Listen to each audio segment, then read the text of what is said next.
ठीक है जी। तो सभी लोग जरा सा ऊपर वाले का थोड़ा सा धन्यवाद करते हुए शुरुआत करते हुए, वक्रतुंड महाकाय सूर्यकोटि समप्रभा निर्विघ्नं कुर्वे देवं सर्वकार्येषु सर्वदा। नमस्कार दोस्तों, भगवान श्री गणेश का नाम लेते हुए हम आज की सभा का प्रारंभ करते हैं। जैसे कि आप सब लोगों को पता ही है कि हम लोग यहाँ पे आज क्यों इकट्ठा हुए हैं।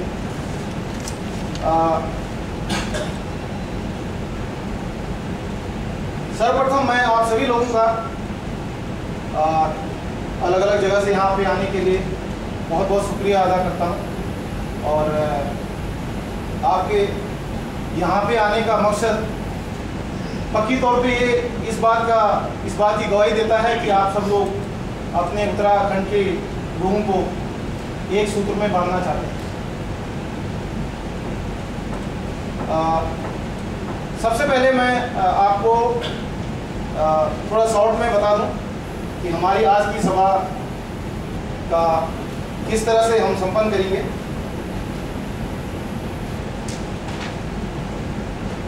सबसे पहले हम ब्रीफिंग में बताएंगे आपको कि हमारा जो उत्तराखंड संगठन जिसके बारे में हम सोच रहे हैं वो किस तरह बनेगा।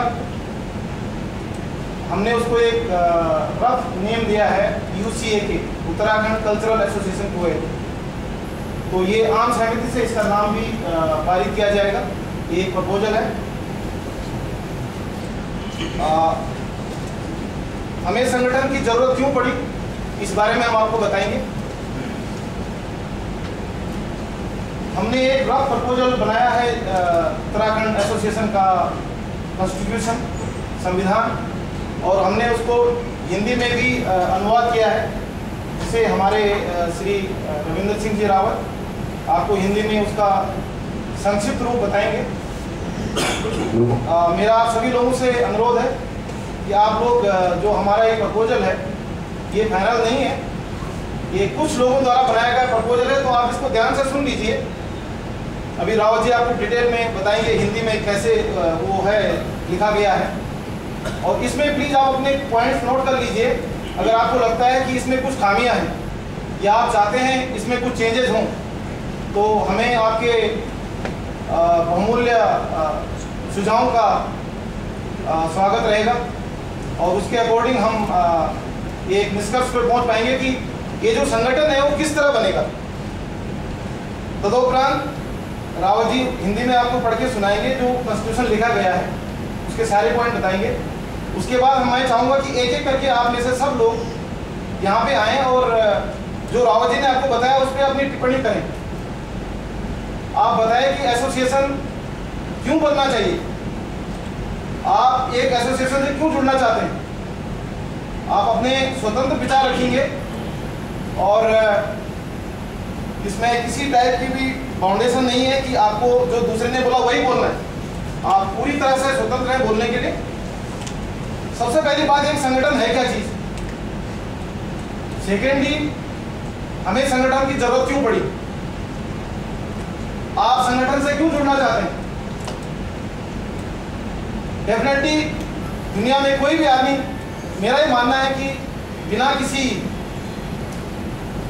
इच्छा के काम नहीं करता है, फ्री में कोई काम नहीं करता है। आप संगठन से जुड़ना चाहते हैं तो आपको डेफिनेटली कुछ फायदा चाहते हैं इससे। हो सकता है आप में से हर एक का अलग अलग सोचने का दायरा होगा। हो सकता है मैं एक सामाजिक फायदा चाहता हूँ, मुझे बहुत अच्छा सोशल एलिमेंट बनना है, तो मैं चाहता हूँ कि मेरा सामाजिक फायदा हो जाए। फ्री में कोई नहीं करता कुछ भी काम। हो सकता है दूसरा आदमी चाहता है कि उसको सांस्कृतिक फायदा हो जाए, तीसरा आदमी चाहता है कि उसको धार्मिक फायदा हो जाए, वो लोगों को हेल्प करे और पुण्य कमाना भी एक अपने आप में फायदा है। आप अच्छा काम करते हैं, मंदिर में कुछ पूजा करते हैं या कुछ करते हैं, तो उसमें भी आपका कुछ स्वार्थ है, आप पुण्य कमाना चाहते हैं, इसका मतलब आप धार्मिक फायदा चाहते हैं। तीसरा आदमी चाहता है कि उसको आर्थिक फायदा हो जाए, अलग अलग सोच है। आर्थिक फायदा संगठन बने और बाद में संगठन का पैसा हो और आने वाले कल में उसके पास कुछ मुसीबत आए फाइनेंशियली तो उसको हेल्प मिल जाए।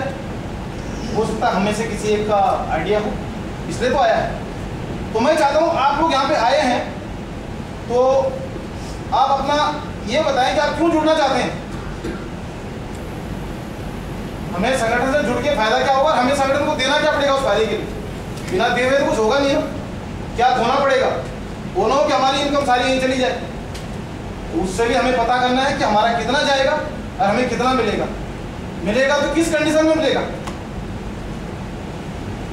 एक आम आदमी की राय में बुरा नहीं मानना कि मैं यहाँ जुड़ा हूँ, यार संगठन बन जाए, 500 आदमी हो जाए, 600 हो जाए, पैसा रहेगा, कल मेरे कुछ प्रॉब्लम आई तो मैं बोलूँगा मेरे को पैसा मिल जाएगा। लेकिन वो हेल्प किस कंडीशन में मिलेगी और किसको मिलेगी और क्यों मिलेगी, ये सब हमने डिसाइड करना है आज। तो आप अपने पूरे पॉइंट तैयार कर लीजिए कि ये संगठन किस तरह काम करेगा आपके अकॉर्डिंग, आपके और आपके। इसको हम कैसे रन करेंगे। किसी भी संगठन की शुरुआत जीरो से ही होती है। हर कोई, आज मलयालम ग्रुप है, तमिल है, तेलुगु है और पंजाबी है, न जाने कितने दुनिया में आजकल ऑर्गेनाइजेशन चल रहे हैं, कल्चरल एसोसिएशन चल रहे हैं, तो उनकी शुरुआत भी जीरो से ही होती है। और हम अपने आप को कम नहीं मानते। हम अपने आप में कुवैत में कई सालों से रह रहे हैं, हमारी गढ़वाली तबका न जाने पिछले कई 200 साल से रह रहा है, लेकिन हम सब लोगों को नहीं जोड़ पाए। हो सकता है कुछ ऐसी खामियां रही, ऐसी परिस्थितियां रही कि हम लोग नहीं जुड़ पाए साथ। वैसे हम लोग मिलते हैं, 4 आदमी उधर मिलते हैं, लेकिन हम बाकी 4 को नहीं जानते, तो बहुत सारे ग्रुप हैं। तो हमारा उद्देश्य है कि हम सब लोग एक ग्रुप में बन जाए, अलग अलग ग्रुप होने के बजाय एक ग्रुप बन जाए। लेकिन इस ग्रुप बनने के बाद कोई प्रॉब्लम तो नहीं आएगी, कोई परेशानी तो नहीं आएगी, क्या सर्कमस्टांसेस होंगे बाद में, ये प्लीज आप जरा यहाँ पे बताएंगे एक एक करके। तो मैं अभी रावत जी से अनुरोध करूंगा कि वो यहाँ पे आके जो हिंदी अनुवाद है कॉन्स्टिट्यूशन जो लिखा गया है उसमें आपको काफी कुछ आइडिया मिल जाएगा। अब उसके बाद आप एक एक करके अपना परिचय देंगे। तो मैं माननीय श्री रविंद्र सिंह रावत जी से अनुरोध करूंगा कि वो यहाँ पे आके हमारा जो संविधान है, कॉन्स्टिट्यूशन बनाया गया है, उसको हिंदी में अनुवाद करके बताएंगे। Thank you.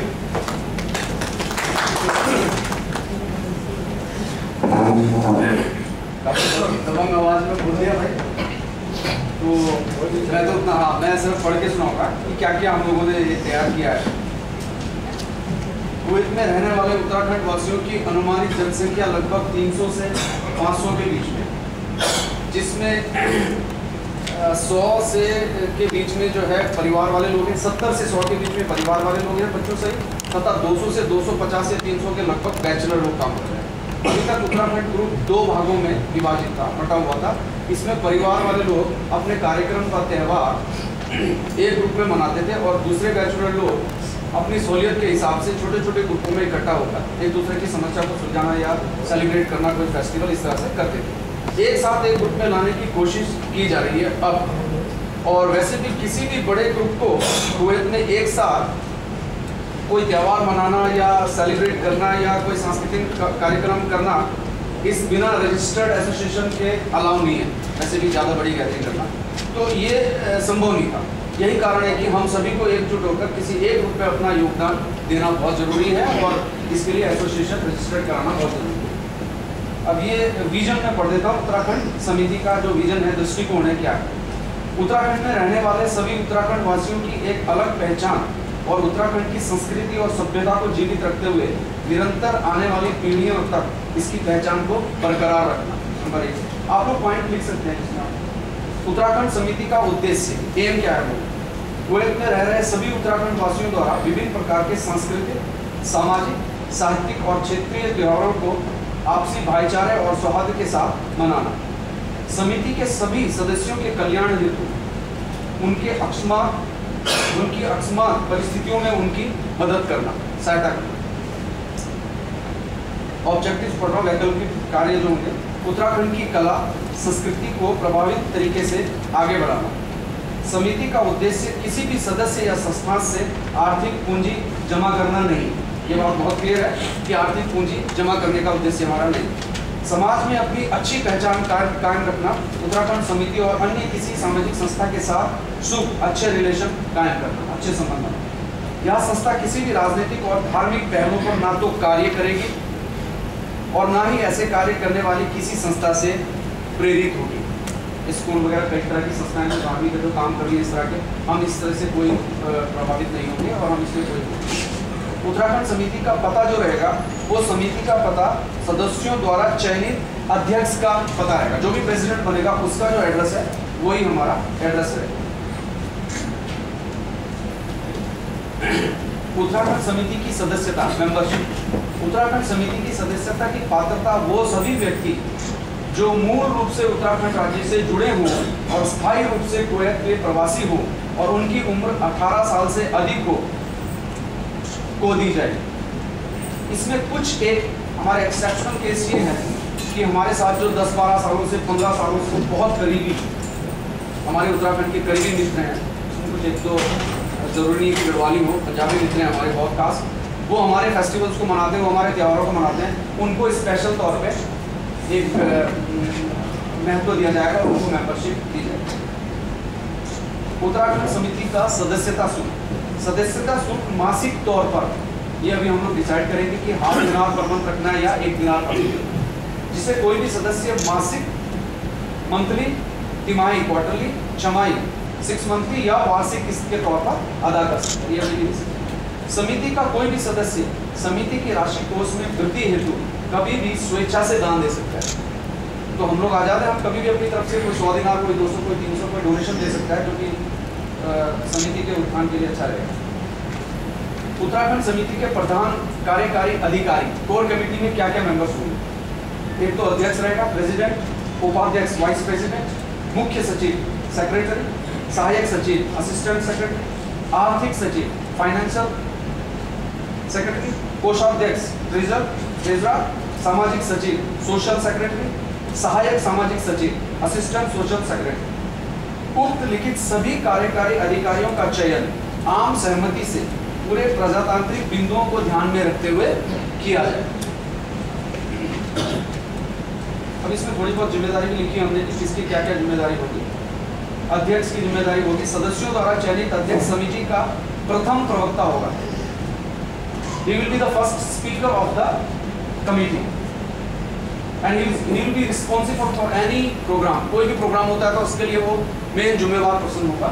वह बाकी सभी अधिकारियों का प्रधान अधिकारी होगा। अध्यक्ष आम सहमति से किए गए फैसलों और नियमों को लागू करे। उपाध्यक्ष, वाइस प्रेसिडेंट, अध्यक्ष द्वारा किए जाने वाले संस्थागत कार्यों में तालमेल रखते हुए उसकी मदद करेगा। बैठकों के बारे में सभी सदस्यों को समय समय पर सूचित करेगा। मुख्य सचिव, सेक्रेटरी, अध्यक्ष व मुख्य सचिव के द्वारा ही बैंक अकाउंट संचालित किया जाएगा। वह चेक बुक पर दोनों के हस्ताक्षर मान्य होंगे, तो सेक्रेटरी और प्रेसिडेंट के। कोषाध्यक्ष विभिन्न अधिकारियों, कोऑर्डिनेटर्स और अन्य सदस्यों द्वारा जमा की गई सदस्य शुल्क, दान राशि एवं अन्य किसी भी प्रकार की धनराशि स्वयं संस्था के बैंक में के खाते में जमा करेगा। सारी धनराशि को बैंक से निकालने की प्रक्रिया स्वयं करेगा। ट्रेजरर सामाजिक सांस्कृतिक समय समय पर विभिन्न प्रकार के सामाजिक, साहित्यिक व सांस्कृतिक कार्यक्रमों का आयोजन करेगा। सबसे पहले मैं धन्यवाद देना चाहूँगा भाई साहब जो इन्होंने अरेंज किया है स्पेस हमारे, क्योंकि मीटिंग अरेंज करने के लिए स्पेस भी बहुत ज़रूरी है और जो स्पेस में प्रोवाइड किया बहुत ही अच्छा है। जो भी लोग हैं इसमें आपको डिटेल में काफ़ी बता दिया है गिरी ने और रविंदर ने आपको। आई थिंक तो मुझे ज़्यादा बोलने की ज़रूरत नहीं है। बेसिक पॉइंट ये है कि भाई किस सिस्टम से हम जुड़ रहे हैं। ये बात से हमारे ग्रुप थे अलग अलग, फैमिली ग्रुप्स अलग थे, पर्सनल ग्रुप्स अलग थे। पर्पज़ ये है कि कंबाइन हो जाए, हम लोग साथ में उत्तराखंड के नाम से कुछ सेलिब्रेट करें। डिवाइडेड हम लोग कर ही रहे थे। तो मेन पर्पज़ इसका यही है कि भाई संस्था जो बने एक तो उत्तराखंड का नाम जाने लोग इस कुवैत में, यहाँ के लोग भी रहते हैं, हर स्टेट के अपने यहाँ पे संस्थाएं हैं, इसी की तो बहुत है। तो हमारी एक भी नहीं है, तो एक भी बड़ा मतलब दुर्भाग्य है एक्चुअली। तो कोई बात नहीं, जो आज तक नहीं हो पाया उसे आप करना चाहिए हमें। पर्पज़ ये है कि आप जितने भी लोग हैं एक पॉजिटिव माइंड सेट रख के ज्वाइन हो। दूसरी बात यह है कि जो हर लोग अपने अपने विचार व्यक्त करते हैं, इसमें किसी से पर्सनल मतलब न लिया जाए कि वो जो कह रहा है वो किसी के लिए कह रहा है। ये है उसका अपना विचार, और वो जो विचार है वो जरूरी नहीं कि आप उससे एग्री हो। बेसिकली होगा ये कि जब समिति बनेगी, कोर कमेटी जो होगी, उसमें जो लोग होंगे और जो बाकी मेंबर्स हैं, मेजोरिटी डिसीजन होगा, उस पर एग्री होना चाहिए हर एक को। और दैट इज वही जो डेमोक्रेटिक प्रोसेस है जो हमारे सिस्टम में है। तो जैसे दिल्ली का बहुत ज़्यादा मतलब एक्सपेक्ट नहीं कर सकते जो लोग हैं कि भाई जुड़ने वाले लोग कुछ ज़्यादा मदद मिलेगी। मदद जरूर होगी, लेकिन काफ़ी लंबे टाइम के बाद। अभी तो ये है कि स्टार्टिंग करना है, तो इसमें तो ये होगा कि देना पड़ेगा। लेने की जो चीज़ है वो एक बार संस्था जम जाए, 2-3 साल निकल जाए, तो ऐसी सिचुएशन आएगी कि संस्था में इतना फंड होगा कि वो लोगों की मदद कर सके। इंटरनल डोनेशन वो अलग चीज़ है, इसके अलावा कि बाहर से जो स्पॉन्सर हैं ये सब आएंगे आगे, प्रोवाइडेड हम लोग इतने लोग हों कि मतलब जुड़े हों संस्था से और हम लोग इस टाइप के कार्यक्रम कर सकें। तो मतलब ये है कि उससे लगेगा कि स्पॉन्सर्स भी आएंगे और एक अच्छा फंड तैयार हो सकता है, और जो अपने लोग हैं उनकी मदद की जा सकती है। तो बेसिकली अभी जो शुरुआत है, इसमें मैं लोगों से रिक्वेस्ट यही करूँगा कि आप लोगों ने जो है अभी जुड़ना सबसे बड़ी बात है, एक साथ में काम करना सबसे बड़ी बात है। और इसमें ये होगा कि एक बार हम लोग साथ में मिल गए तो जो अभी लोग नहीं हैं अवेयर, एक बार उनको पता चलेगा कि वैसी संस्था बनी है तो बहुत लोग ज्वाइन होंगे और ये संस्था बढ़ेगी। बट इनिशियली जो लोग हैं हमें जुड़ना है आपस में और एक संस्था को खड़ा करना है। उसके लिए जो भी मदद हर एक इंसान कर सकता है अपनी तरफ से, मैं आशा करूँगा कि वो सब करें, ताकि ये हम लोग अपना जो एम है उत्तराखंड कल्चरल एसोसिएशन का वो कर सके पूरा। जहाँ तक मैं समझता हूँ जो भी हमारे ऑफिस बेयरर्स हम लोग बनाएंगे उसमें फर्स्ट एक कोर कमेटी बनेगी, और जो ऐसे डिसीजंस हैं आगे जो आएंगे डिसीजंस कि भाई अगर किसी को मदद करनी है कितनी करनी है, एक कोर कमेटी का डिसीजन होगा, उसमें मेंबर जो मेजोरिटी होगा वो डिसीजन करेंगे, क्योंकि हर मेंबर को तो इमरजेंसी में इन्वॉल्व नहीं कर सकते। और जहाँ तक उसका सवाल है कि भाई कोई डिसीजन ऐसा है जिसमें मेजोरिटी लोगों की ज़रूरत है, तो उस समय स्पेशल मीटिंग बुलाई जाएगी और लोगों को कहा जाएगा कि भाई आप लोगों के विचार व्यक्त कीजिए। वोटिंग प्रोसेस हो सकती है या जो भी है, जो मेजोरिटी डिसीजन होगा वो एक्सेप्ट होना चाहिए सबको। इसलिए मेरी आप सभी से यही है गुजारिश कि आप लोग जो है इसमें जो शुरुआत है हमारी ऑफिस मेंबर्स की तरफ से हम लोग ऐड होंगे, आगे भी हमें याद रहेगा। और दूसरी बात यह है कि एक बार यहाँ पे संस्था बनेगी तो जो हमारे गढ़वाली भाई या जो हमारे उत्तरांचल के लोग हैं, जो कोई भी कुवैत में आएगा और उसे पता चलेगा कि भाई यहाँ पे संस्था है, तो वो फर्स्ट उससे ज्वाइन करेगा। अभी पहले तो ये होता था कि हम लोग आए वर्षों तक कोई मिला नहीं और हम लोग समझते थे कि हम ही यहाँ पे अकेले हैं। तो जब लोग मिले पता चला हाँ और लोग भी हैं। तो जब एक संस्था रहेगी, उसकी अपनी वेबसाइट रहेगी, तो जो आज के नए जवान हैं हमारे लोग जो जा रहे हैं बार बार बाहर जा रहे हैं, अब तो एजुकेशन काफ़ी हो गया है, हमारे जो बच्चे हैं काफ़ी पढ़े लिखे हैं और प्रगति कर रहे हैं, लोग दुनिया भर में जा रहे हैं। तो एक बार ये शुरू हो जाए तो कुवैत में अगर कोई आता है आगे तो कम से कम उसे एक प्लेटफॉर्म मिलेगा कि हाँ मेरी संस्था अपनी है, और उसे मतलब एक वो नहीं फील हो कि वो अकेला यहाँ पे। तो मेन पर्पज़ ये है, और आगे जाके यही संस्था इंटरनेशनल लेवल पे सभी जगह ज्वाइन कर सकते हैं। ये होना चाहिए ऐसे, ताकि ऑल ओवर जो वर्ल्ड में है, कहाँ पे उत्तरांचल में है, कोई भी जाए तो उसको कांटेक्ट मिले कि हम यहाँ का लोग हैं। तो एक छोटा पर्पस शुरू करेंगे हम, और आगे जाके मुझे लगता है अगर सब कुछ ठीक ठाक रहा तो ये काफ़ी बड़ा सेप लेगा। तो मैं आप लोगों के लिए यही गुजारिश करूँगी कि आपने अपना सहयोग दीजिए एंड ऑल द बेस्ट। जी आपसे रिक्वेस्ट है, भाई साहब का इंट्रोडक्शन तो दो सबको पहले। मैं चाहूँगा कि रावत जी का परिचय आप सब लोगों को दें। हाँ परिचय करवाओ, आप ही करवा लो। मैं अमर सिंह रावत हूँ, असल में पौड़ी गढ़वाल से हूँ, कांसल से, और कुवैत में करीब मुझे अभी 15 साल हो गए कुवैत में। तो यहाँ पे जो है मेरे बच्चों का एजुकेशन भी यहीं पे हुआ, अब वो यहाँ से पढ़ के इंडिया चले गए, इंडिया में है। तो यही मेरे थैंक यू। और इससे पहले कि मैं अपना परिचय देना भूल गया था, रावत जी ने याद दिलाया, थैंक यू वेरी मच। मेरा नाम धीरेन्द्र रावत है, मैं कोटद्वार जिला पौड़ी गढ़वाल का रहने वाला हूँ। अभी हमारा जिला अलग बनने वाला है पौड़ी गढ़वाल से, उसका जिले का नाम भी कोटद्वार होगा। वो पोखरियाल जी के टाइम में डिक्लेयर हो चुका है, लेकिन अभी अंडर प्रोसेस है। बड़ी खुशी की बात है एडवांस में आपकी। तो thank you very much, thank you very much. तो जैसे रावत जी ने बहुत खूबसूरत शब्दों में अपनी बात रखी है और शॉर्ट में, तो मैं अभी ये कहना चाहूँगा कि हमारे पास कुछ लोग ऐसे हैं कि जो इस संगठन को आगे बढ़ाने में बहुत कुछ कर सकते हैं, बहुत कुछ कर सकते हैं। इसमें न तो ज़्यादा पैसा चाहिए, न तो आपको टाइम ज़्यादा चाहिए, आपका ऑफिस टाइम खराब नहीं होगा, आपका पैसा नहीं लगेगा, लेकिन आपकी थोड़ा सा इच्छा शक्ति लगेगी इसमें।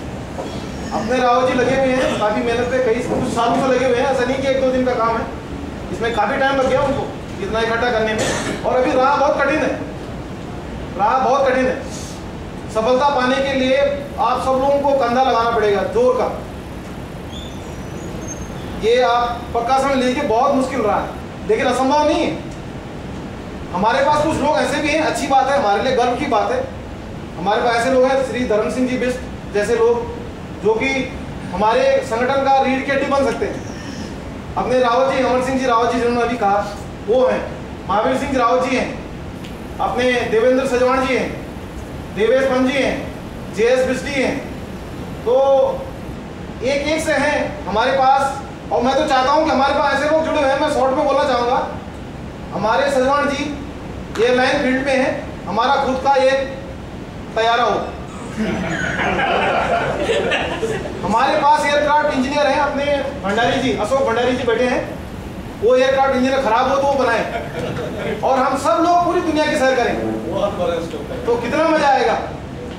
ठीक है, तो अब मैं धर्म सिंह जी से अनुरोध करूंगा कि आप अपने शब्दों में यहाँ पे अपने विचार व्यक्त करें। जरा इंट्रोडक्शन करवा दो उनका पूरा अच्छे से। नहीं, वो खुद करेंगे। अच्छा, ज़्यादा बेटर रहेगा, बट ठीक है, ज़्यादा बेटर रहेगा। चलो ठीक।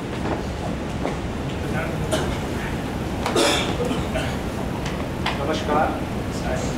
बड़ी खुशी की बात होती कि आप लोग आज इतनी मात्रा में सब लोग एक ही साथ दिख रहे हैं। बड़ी खुशी की बात, सबसे बड़ी खुशी की बात ये काफ़ी टाइम के बाद कभी एक टाइम में ये मौका नहीं मिला कि इतनी अलग अलग जगहों से हम एक साथ दिखे। खैर होटल वाले तो करीबन मिल ही जाते कहीं ना कहीं, लेकिन दूसरे फील्ड वाले जो रिलेटेड है, जो जैसे कि भाई साहब ने कहा कि एयरलाइंस वाले हैं, और फिर भाई साहब जो कंपनी से रिलेटेड है, जो हर इंजीनियर हर उससे रिलेटेड है, तो आज एक साथ देखने को मिल गया। और इससे बड़ी खुशी की बात उस दिन होगी जब सब लोग फैमिली लेकर साथ में आएंगे, उस दिन और भी बड़ी खुशी की बात होगी। कल्चरल का हमारा जो मीन वो है लोगों को एक साथ यूनाइटेड करना, ये सबसे बड़ी बात है। ऐसा तो सबसे बड़ा योगदान है जो हर टाइम फेसबुक के माध्यम से हर प्रकार की बातें करते रहते हैं। कभी वो हर गढ़वाली भाषा को हिंदी और इंग्लिश में ट्रांसलेशन करके हर शब्द के सामने रख लेते हैं, बड़ी अच्छी बात है। हर कोई अपने नज़रअंदाज अपने शब्द वो कर लेता है, उसमें इन्वॉल्व कर लेते हैं, तो ये सबसे बड़ी चीज़ है। और एक साथ में रहने से हर किसी की कहीं ना कहीं काम आ जाती है। संस्था का तो सबसे बड़ा हमें तो अपने हिसाब से अगर देखा जाए तो बहुत